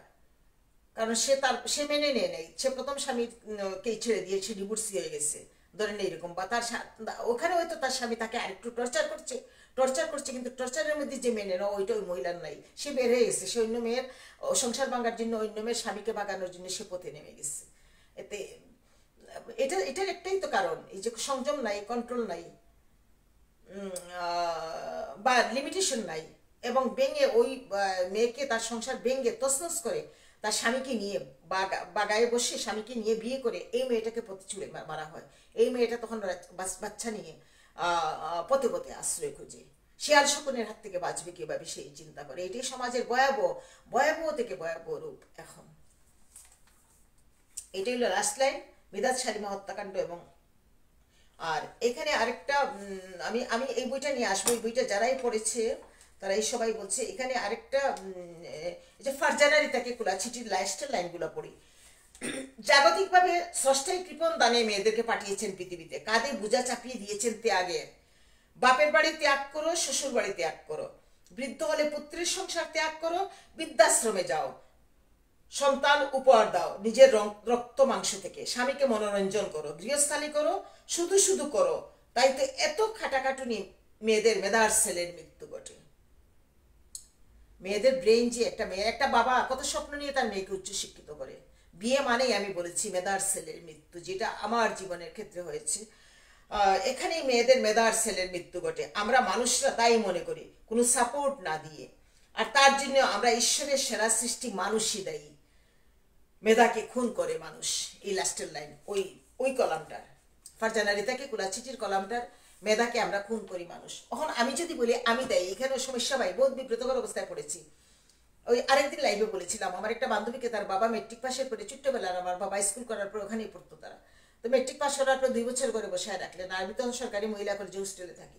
আমি ভাই আমার জুতা ক্ষয় করে ফেলছি, ওকে বাই করে আনতে, ওর বাবাকে বুঝাইতে। ওর বাবা এমনও প্রশ্ন করছে ওখানে কোনো পুরুষ ঢুকে নাকি। আমি বলি কি বলেন পুরুষ ঢুকে, ওখানে তো সব স্টাফ 2-1 জন রান্না করে, নুট্টুর কি রান্না করতো সিলেট সরকারি মহিলা কলেজ হোস্টেল, যেটা ফাইলগৌর জমিদার বাড়ি এখন, আগে ছিল মুরার সরকারি মহিলা কলেজ জিন্দাবাজার। তো বলতে বলতে ভাই আমি 4-5 বার গিয়ে ওর বাবাকে বুঝাই, তারপর উনি ভর্তি করালো। এখন সে অনেক বছর পরে তার সাথে আমার দেখা, সেই বলে তুই তুই মেয়েদের পক্ষে কথা বলতে বলতে তুই আমাকে বলে। এখন তো ভাই আমরা তখন ভাই আমরা যদি এগুলো বলি ভাই, এগুলো তো বকাল কেউ নাই, এগুলো কেউ বলতে পারবে না ভাই। মেয়েরা পয়সা ইনকাম করতে পারবে, টাকা পয়সা ইনকাম করতে পারবে, মেয়েরাই আমাকে বলতে দেয় না ভাই। এখন বলে তুই এগুলো বলতে বলতে আমি আমি আমি নাকি এখন এগুলো বলতে বলতে নাকি আমি কিন্তু এগুলো দীর্ঘদিন বলি না ভাই। আগে একটা সময় মেয়েদের পক্ষে কাজ করতাম, সিডো নিয়ে কাজ করেছি, অনেক অনেক কাজ করেছি, অনেক জায়গায় সিডো নিয়ে বলেছি। তারপরে আমি রাইটস নিয়ে 8 মার্চ নারী অধিকার দিবসে সব জায়গায় বলেছি। ওই ওই ওই মেয়েটাই আমাকে এখন সে পড়াশোনা করে ওই মহিলা কলেজ থেকে ডিগ্রি পাস করলো, করে সে বিএড টিএড করছে মনে করে, একটা রিটায়ার্ড করছে একটা গার্লস হাই স্কুল থেকে। দেখেন মেট্রিক পাস করে তার বাবা তার জন্য ছেলে দেখতেছে, বিয়ে দিবে, তার 8, 10টা 12টা ভাই বোন বিয়ে দিবে, সে সেকেন্ড। সেখানে আমি তার এই জীবনটা। এখন সেই আমাকে একদিন বললো, অনেক বছর দেখার পরে বললো যে আমি এগুলো বলতে বলতে নাকি আমি মেন্টাল হয়ে গেছি। আমি নাকি মেন্টাল, আমাদেরকে মানুষের ভাই কত কথা বলে মেন্টাল হয়ে গেছি, আসলে এই নির্মম সত্যগুলা কেউ তুলে ধরে না। তা আমি চিন্তা করলাম আমি মেন্টাল হয়ে গেছি, আমি কিচ্ছু বলিনি ওকে, কিন্তু একটা কথাও বলিনি। আমি শুধু বলেছি যে আমি মেন্টাল যদি না হতাম তুই কি আজকে জীবনটা পাইতি? তুই তো পাইতি না এই জীবন। তোর বাবা তো 2 বছর তোকে বাড়িতে আটকায় রাখছিল। ওরা পয়সা ইনকাম করেছে ভাই, ওরা কোটি কোটি টাকার মালিক ওরা, কিন্তু ভাই মিসকে একটু ওদের জীবন, ওরা একটা কথা সমাজের জন্য মেয়েদের জন্য বলে না ভাই। ওরা বলে, আরো যারা বলে তাদেরকে বলে মেনটেন হয়ে গেছে, কারণ ওরা তো সমাজের, ওরা তো স্বামীর ভালোবাসা পাইছে ভাই, স্বামীর ভালোবাসা পাইছে। স্বামী, হ্যাঁ ও পড়াশোনা করেছে হয়তো অনেক পরে জয়েন করছে, বা তার স্বামী থাকতেই জয়েন করেছে, কিন্তু ওরা তো স্বপ্ন, ওদের স্বপ্ন ছিল যে স্বামীর শুধু বিছনা সঙ্গিনী হবে, শয্যা সঙ্গিনী হবে, ঘর দরজার কাজ করবে। ওদের তো স্বপ্নটুকুই ছিল। স্বপ্ন তো দেখায় কেউ করে দিয়ে যায়, কেউ জীবন গঠন করে দেয়, কেউ সৃষ্টি করে দিয়ে যায়, আর কেউ তার স্তম্ভের উপরে দাঁড়ায় কোটি কোটি টাকার মালিক হয়, বুক করে সুখ করে পৃথিবীর কেউ তার শ্রম দিয়ে, তার পাঁজর দিয়ে দধিচিমনির হার ত্যাগের মতো প্রতিষ্ঠান করে দেয়। আগের শিক্ষাবিদরা দিয়েছেন, আগের সমাজহিতৈষীরা দিয়ে গেছেন। আর এখন ওখানে দাঁড়ায় কোন বাংলাদেশ আমরা পাচ্ছি, কোন উপমহাদেশ আমরা পাচ্ছি? তো ভাই ও তো বলবেই আমি মেন্টাল হয়ে গেছি, ও তো বলবেই ভাই, ও ও তো বলবেই, কারণ ওর তো স্বপ্ন ছিল যে আমার শয্যা সঙ্গিনী হবে। আমি নাম বলছি না, আমি অনেকের কথাই বলবো, আপনাদের নাম বলবো না, কিন্তু আমার এগুলো অভিজ্ঞতা, আমার এক্সপিরিয়েন্স। ও তো ওর স্বপ্ন ছিল সে সমাজের শয্যা সঙ্গিনী হবে, সে শয্যা সঙ্গিনী হবে, তার চুড়ি থাকবে, শাড়ি থাকবে, দাড়ি থাকবে, হয়তো লন্ডন থাকবে, নয় কানাডা থাকবে, একটুকুই। সে যে এই রেপুটেশনের সাথে এতদিন চাকরি করে এইখানে এই যে হোস্টেলে আসার পরে, মেয়েদের হোস্টেল, এখান থেকে এক নাগাড়ে গ্রাজুয়েশন পাশ করলো, এবং সে কি কোনো দিন সে কি তার 2 বছর 1.5 বছর চলে গেছে, সে কি পেরেছিল তার বাপকে কনভিন্স করতে, বা সে তার কি সাহস ছিল? এটা আমি করেছিলাম। এখন এ তো আমাকে বলবেই মেন্টাল হয়ে গেছে। আমি কিন্তু একটা কথা আমি বলি না, ছোট্ট একটা কথা, সেটাও আমি বলি না, কিন্তু সে আমাকে বললাম মেন্টাল হয়ে গেছে। বলে তোর জীবন তুই মনে মনে বলি, তোর জীবন তুই দেখ, আজকে যে তোর স্তম্ভ, তোর যে এই অবস্থা, তোর ছেলেগুলো যে বিদেশে সেটেল করছিস, এগুলো কার জন্য, কিসের জন্য? এগুলো তো কিছু না কিছু একটু কন্ট্রিবিউশন তো আমার আছে না? আছে তো, আছে না? এক হুজুর আমার পাশে থাকতো ভাই, তার 2টা বাচ্চা, তার 2টা ছেলে আমার বাচ্চাদের সাথে বড় হয়েছে। 3 নম্বরে মেয়ে কনসিভ করলো। মেয়ের তো জানা যায় না, ভদ্র মহিলা দৌড়ে আসছে আমার কাছে, অ্যাবর্শন করাবে। আমি বললাম যে অ্যাবর্শন কেন করাবেন আপনি? আপনি কেন অপারেশন করাবেন ভাই? আপনি সারা জীবন কোনি হয়ে বেঁচে থাকবেন, এটা করিয়েন না। উনি গিয়ে ওনার স্বামীকে বললো, দিদি, ওনার হাজব্যান্ডই পাঠাইছে আমার কাছে, কারণ ওনার হাজব্যান্ড ইউনিভার্সিটি পাস, হুজুর। তো আহ, বলে বলে কি দিদি তো, ওনার হাজব্যান্ড, যাও তুমি দিদির কাছে যাও। তো বলে উনি গিয়ে বলছে দিদি তো এটা বলছে। তো বাচ্চাটা রাখলো, এরপরে আবার আরেকটা কনসিভ করলো, আবার আমার সাথে কথা বললাম, বলি এইগুলো করিয়েন না আপনারা, একটা বাচ্চাকে ভ্রূণে হত্যা করিয়েন না, এটা উচিত না, এটা আপনি খুনি। একটা প্রাণকে কেন নষ্ট করবেন আপনি? অ্যাবর্শন যাকে বলে, অ্যাবর্শন যাকে বলে, করাই, এটা করিয়েন না। এখন ভাই আমি সেদিন গেছি অনেক বছর পরে, 2টা মেয়ে, ভাই ওর বাবা ইলেকশন করে আমার বাসায় পাশাপাশি ক্যাম্পিংয়ে আসে। তো নিচে হয়তো নামছি, তখন আসছে। তো ওই দিন আমি গিয়ে তাদের বাড়িতে গেলাম। 2টা মেয়ে ভাই ইউনিভার্সিটিতে পড়ে পড়ে গোলাপের মতো 2টা মেয়ে। 2টা মেয়েকে উনি চাইছিল যে উনি মিসক্যারেজ করে ফেলতে, যে অ্যাবর্শন করায় ফেলতে। মিসক্যারেজ যে অটোমেটিক হয়, অ্যাবর্শন করায় ফেলতে। তো ভাই আমার জীবনে আমি আমি যদি লাইফে যেগুলো বলি, এগুলো আমার জীবনের অভিজ্ঞতা ভাই, আমার চোখের সামনের ঘটনা। তখন দেখেন আজকে 2টা গোলাপের মতো প্রস্ফুটিত 2টা মেয়ে, আমি বড় মেয়েটাকে এভাবে জড়ায় ধরছি। আমি 2টা কাউকে বলতে পারি না ভাই, আমি তো কারোর সাথে শেয়ার করতে পারি না ভাই। ওর মা জানে, কিন্তু ওর মা আমার কাছে সিদ্ধান্ত নিতে আসতে চলে গেছে, কিন্তু আমার কৌরে যে অন্তরে যে আমি কি করেছি ভাই।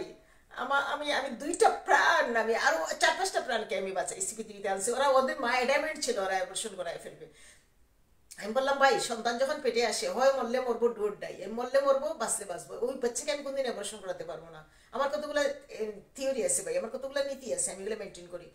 আহ, আমার আমার আমার আমার 2টা মেজর সিজার, 250 হাই ডায়াস্টোলিকে আমার সিজার হয়েছে 2টা। আমি মানে এনস্টেশিয়ার বোর্ড বসে আমাকে বাঁচানো হয়েছে। 1 সপ্তাহ আমার ঘরে রান্না বান্না ছিল না। আমার 3য় বাচ্চাটা যখন আমি কনসিভ করলাম, তখন আর ডাক্তার বলে দিচ্ছে জীবনেও কোনোদিন আমার সিজার ছাড়া বাচ্চা হবে না, নর্মাল ডেলিভারি হওয়ার সম্ভাবনা আমার ছিল না।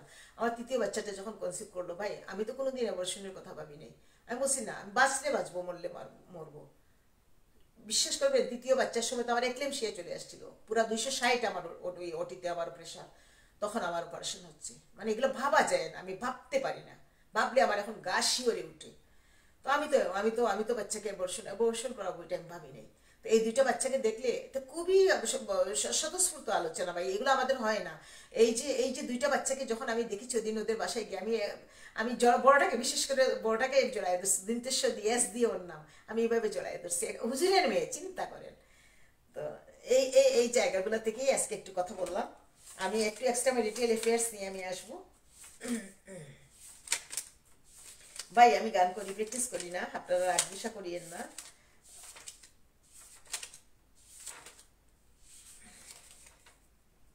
এক্ষুনি রেখে দিচ্ছি।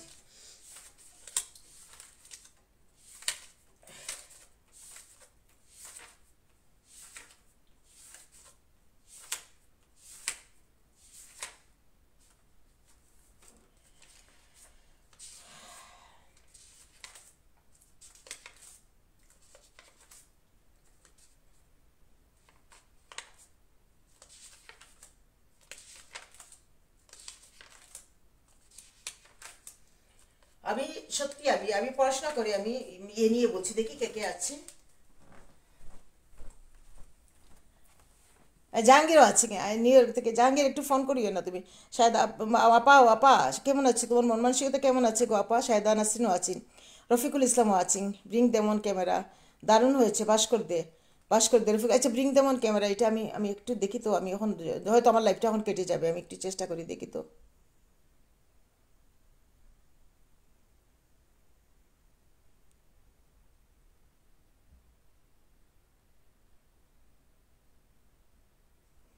এমন কথা রফিক, কেমন কথার কাজ কয়জন বলে, শ্রদ্ধা জানাই দিদি।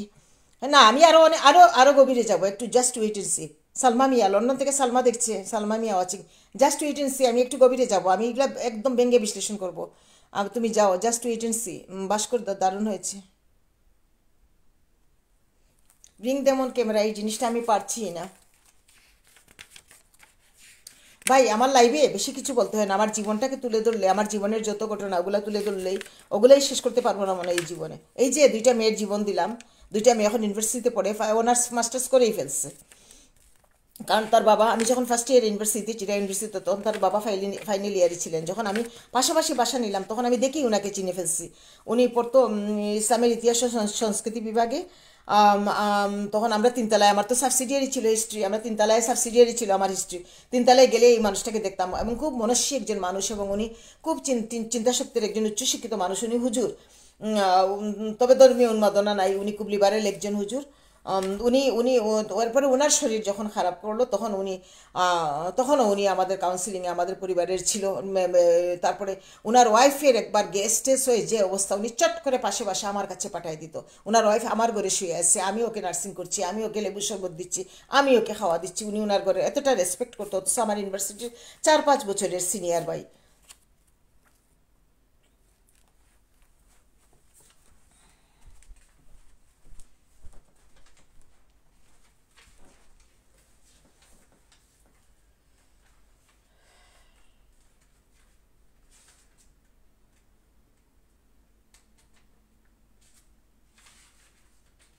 একটা গান করি,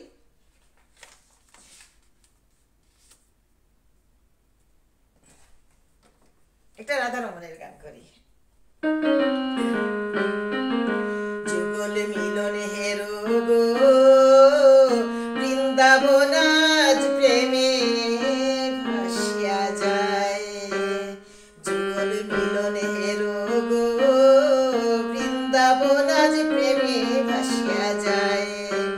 ওগো রস রঙ্গের আই রঙ্গিনী, রস রঙ্গের আই রঙ্গিনী, পাশে সে মোরায় বৃন্দাবন আজ প্রেমে ভাসিয়া যায়। যুগল মিলনে হেরো গো বৃন্দাবন আজ প্রেমে ভাসিয়া যায়। যুগল মিলনে হেরো গো বৃন্দাবন আজ প্রেমে ভাসিয়া যায়। ওগো রস রঙ্গের আই রঙ্গিনী, রস রঙ্গের আই রঙ্গিনী, পাশে সে মোরায় বৃন্দাবন আজ প্রেমে ভাসিয়া যায়। হাত বাড়াইয়া শ্যামো চাঁদে গো সখী জড়ায় রাইরি গোলায়। এগো একই অঙ্গে এক মুরারি, একই অঙ্গে এক মুরারি, দুইজনে বাজায় বৃন্দাবন আজ প্রেমে ভাসিয়া যায়। যুগল মিলন হেরো গো বৃন্দাবন আজ প্রেমে ভাসিয়া যায়। এগো রস রঙ্গের আই রঙ্গিলা, রস রঙ্গের আই রঙ্গিলা, নাসিয়া বেড়ায় বৃন্দাবন আজ প্রেমে ভাসিয়া যায়। যুগল মিলন হেরো গো বৃন্দাবন আজ প্রেমে ভাসিয়া যায়।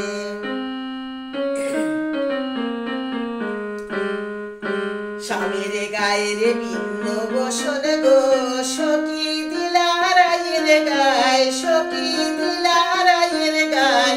ওগো কেবারাই কেবাসাম চিনলো না যায়। এগো কেবারাই কেবাসাম চিনলো না যায়।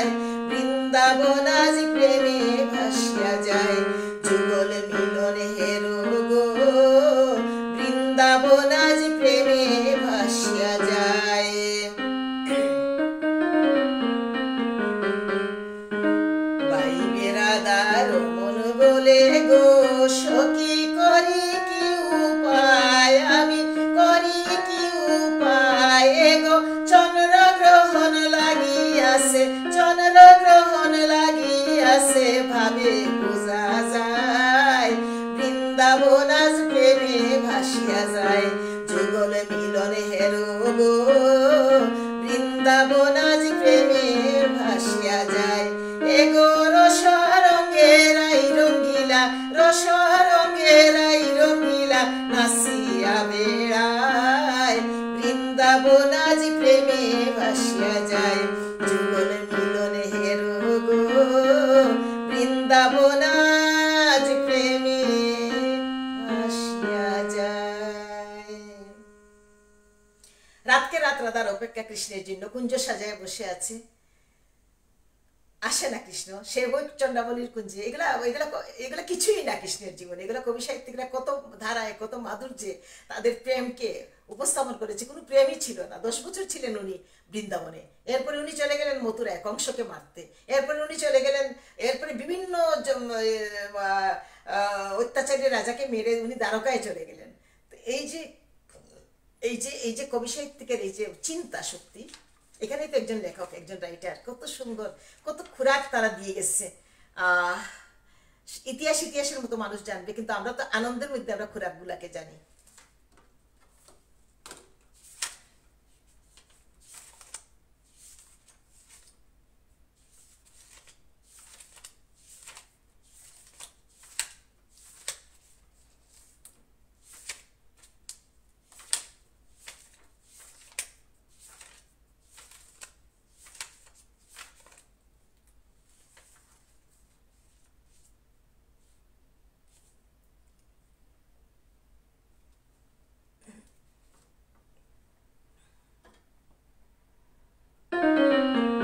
জলের ঘাটে দেখিয়া আইলাম কি সুন্দর শ্যামরায়, জলের ঘাটে দেখিয়া আইলাম কি সুন্দর শ্যামরায়, শ্যামরায় ভ্রমরায় ঘুইরা ঘুইরা মধু খায়, শ্যামরায় ভ্রমরায় ঘুইরা ঘুইরা মধু খায়। জলের ঘাটে দেখিয়া আইলাম কি সুন্দর শ্যামরায়।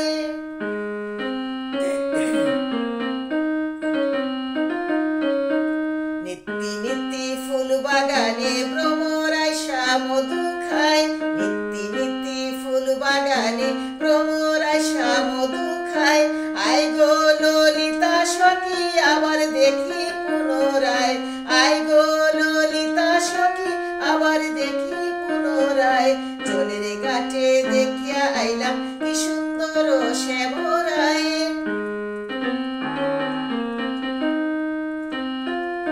মুখে হাসি হাতে বাঁশি বাজায় বাঁশি বন্ধু আয়, মুখে হাসি হাতে বাঁশি বাজায় বাঁশি বন্ধু আয়। চাঁদ বদনে প্রেমের রেখা কিবা শুভা দেখা যায়, চাঁদ বদনে প্রেমের রেখা কিবা শুভা দেখা যায়। জলের ঘাটে দেইকা আইলাম কি সুন্দর শ্যামরায়, শ্যামরায় ভ্রমরায় ঘুইরা ঘুইরা মধু খায়। জলের ঘাটে দেইকা আইলাম কি সুন্দর শ্যামরায়। ভাইবে রাধার মন বলে পাইলাম না রে হায় রে হায়, ভাইবে রাধার মন বলে পাইলাম না রে হায় রে হায়।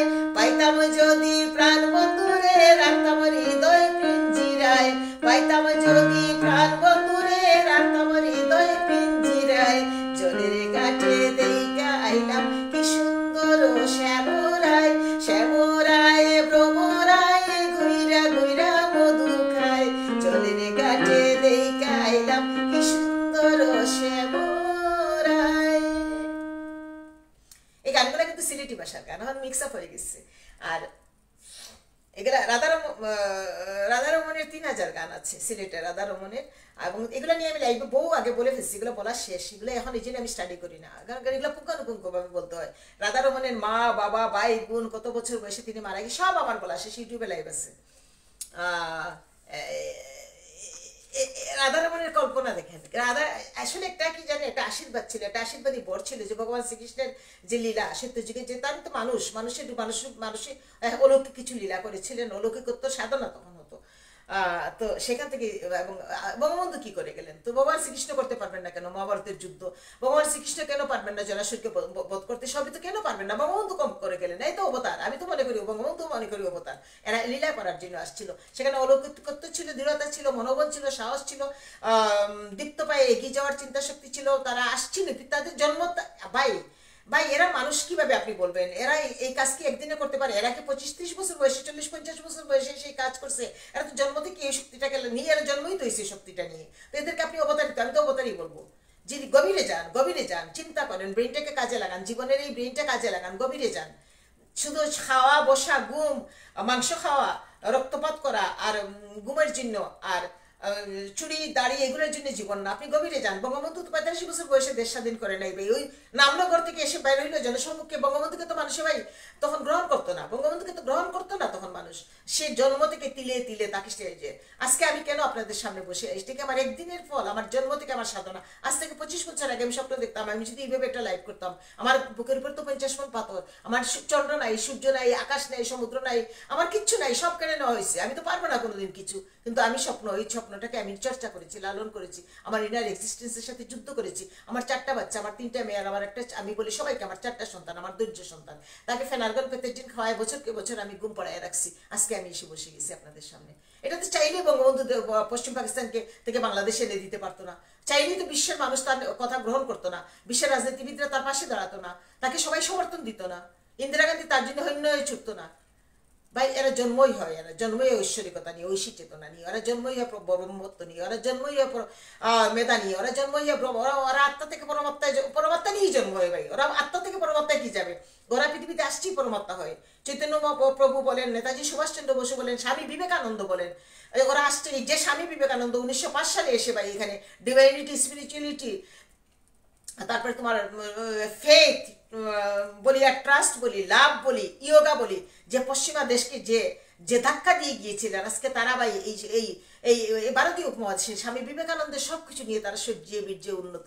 আর আমাদের দেশ, আমাদের পার্শ্ববর্তী দেশ, আমাদের দেশের অধঃপতন কিভাবে হচ্ছে, অথচ চোখ পথ সবকিছু কান খুলে দেয় এই ভারতীয় উপমহাদেশ।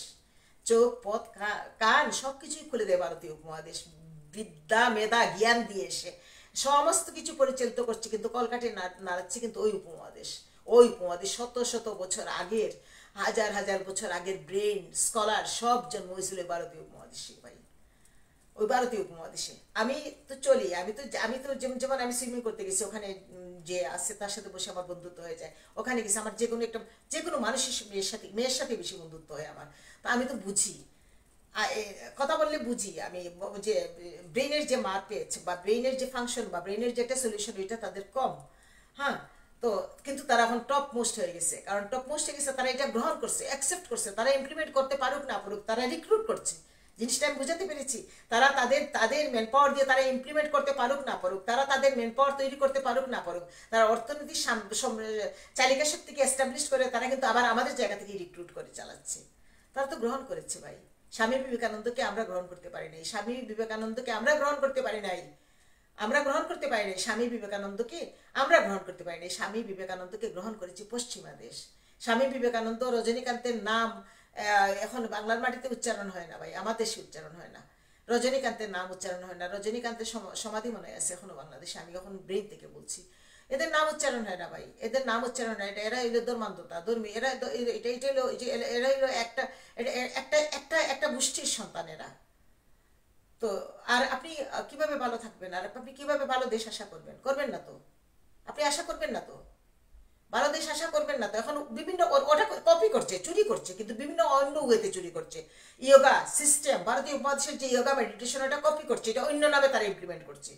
মানে চুরির প্রবণতা ভাই, এত প্রবঞ্চক, এত আত্মপ্রবঞ্চক এই মানুষ, চুরির প্রবণতা এদের, শুধু চুরির প্রবণতা, শুধু কপি করবে, চুরি করবে, নিজে ক্রিয়েট করবে না, শুধু কপি করবে।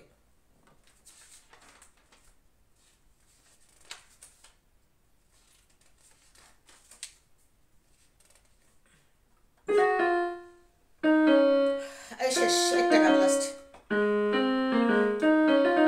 রাধারমণ।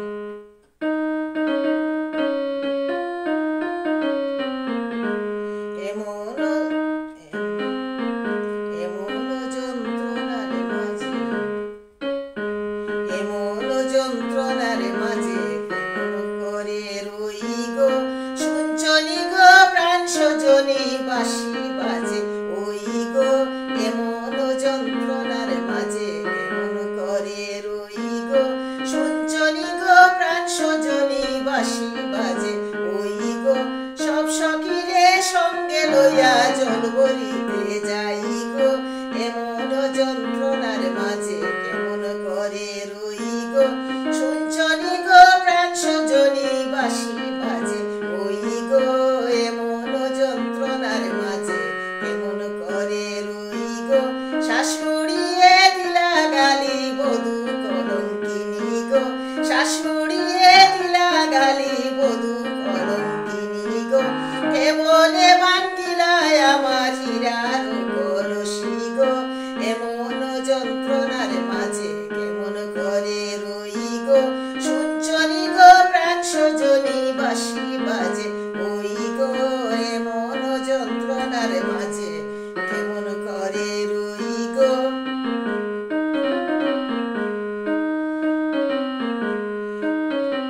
নন্দের কথা কাটা চিরা দেউরের কথা মিটা গো, নন্দের কথা কাটা চিরা দেউরের কথা মিটা গো, আপন স্বামীর কথা আপন স্বামীর কথা হৃদয় মাঝে গাতা গো, নন্দের কথা কাটা চিরা নন্দের কথা কাটা চিরা দেউরের কথা মিশা গো, আপন স্বামীর কথা আপন স্বামীর কথা হৃদয় মাঝে গাতা গো, এমন যন্ত্রণার মাঝে কেমন করে রই গো, শুনছনি গো প্রাণ সজনী বাঁশি বাজে ওই গো, এমন যন্ত্রণার মাঝে কেমন করে রই গো।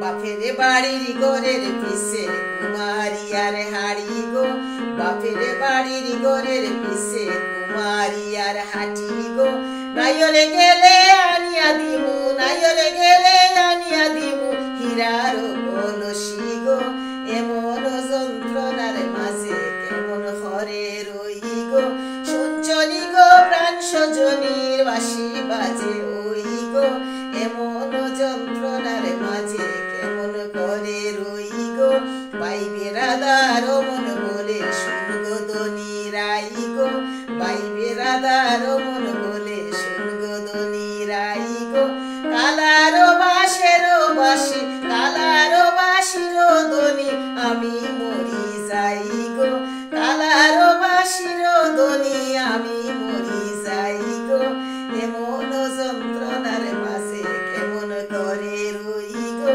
শুনছনি গো প্রাণ সজনী বাঁশি বাজে ওই গো, সব সখীর সঙ্গে আমি জল ভরিতে যাই গো, পিছলা ঘাটে আষাঢ় খাইয়া কলসি ভাঙি যায় গো, এমন যন্ত্রণার মাঝে কেমন করে রই গো, শাশুড়িয়ে দিলা গালি বধূ কলঙ্কিনী গো, কেমনে ভাঙ্গিলায় আমার হীরার কলসি গো।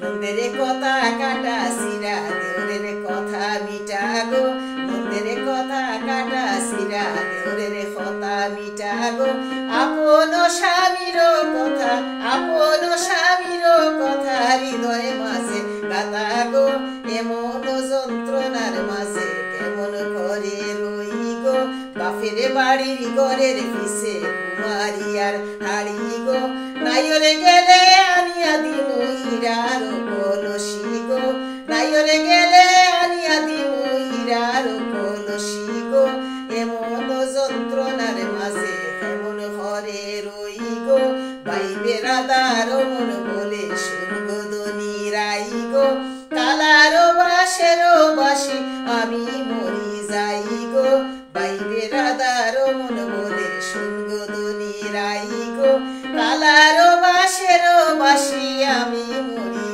যাই গো, এমন যন্ত্র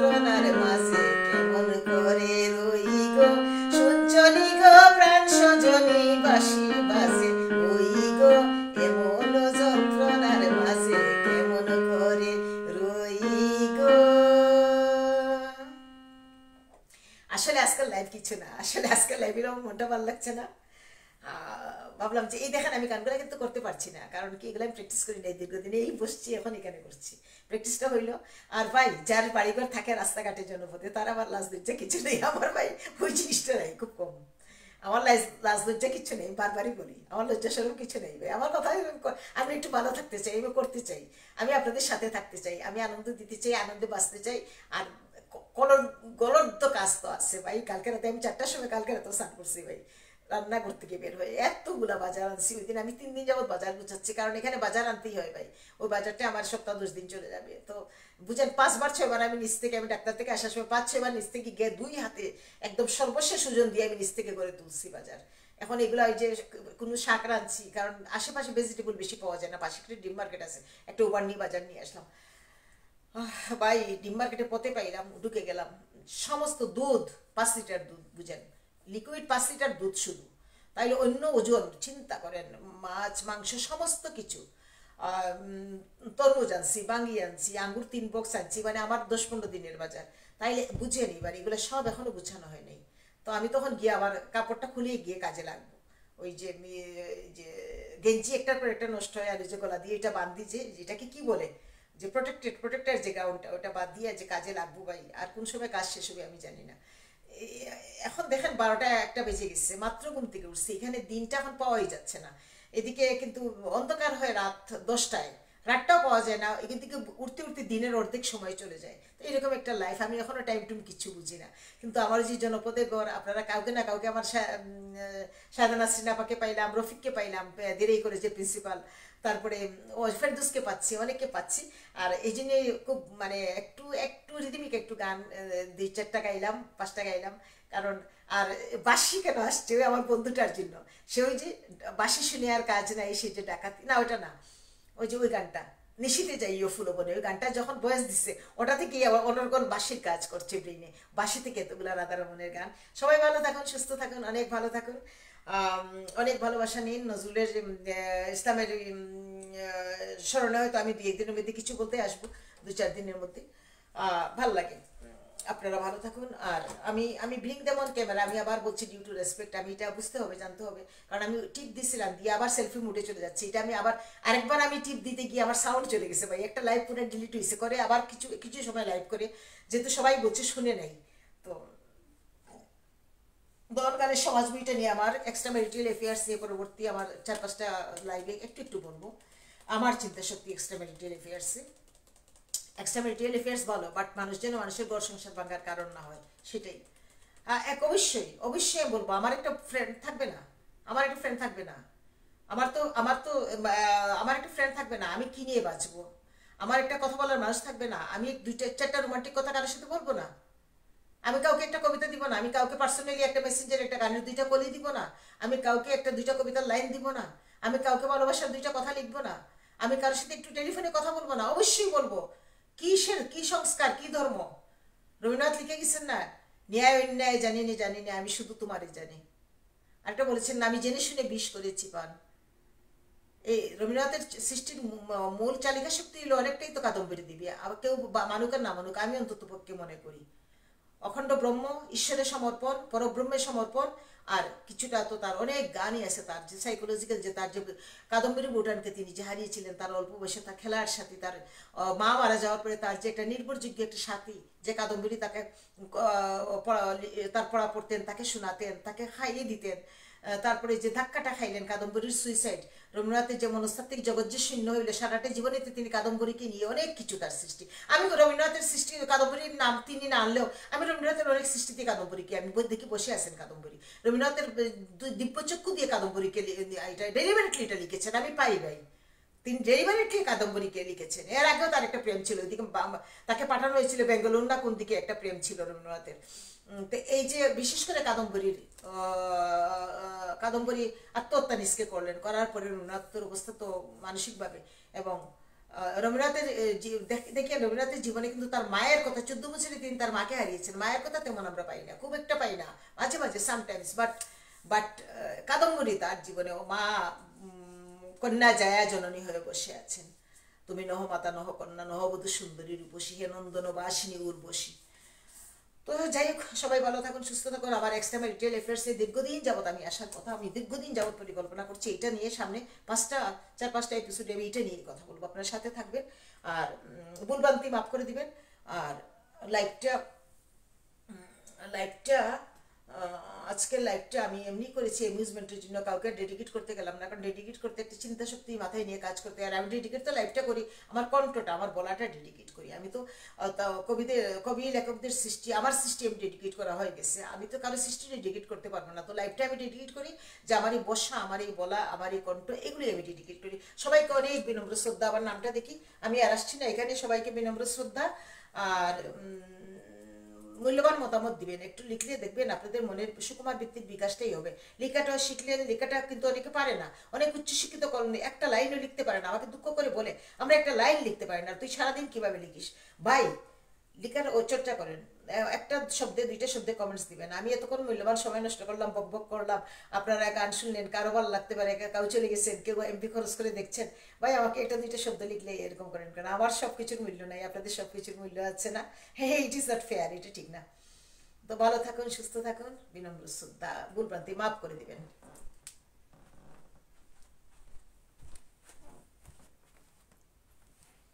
সালমা মিয়া, শঙ্কর চক্রবর্তী, এত শুধু গান নয়, এই যেন প্রাণের আবেগ, মন ছুঁয়ে গেল। হ্যাঁ, কবিতা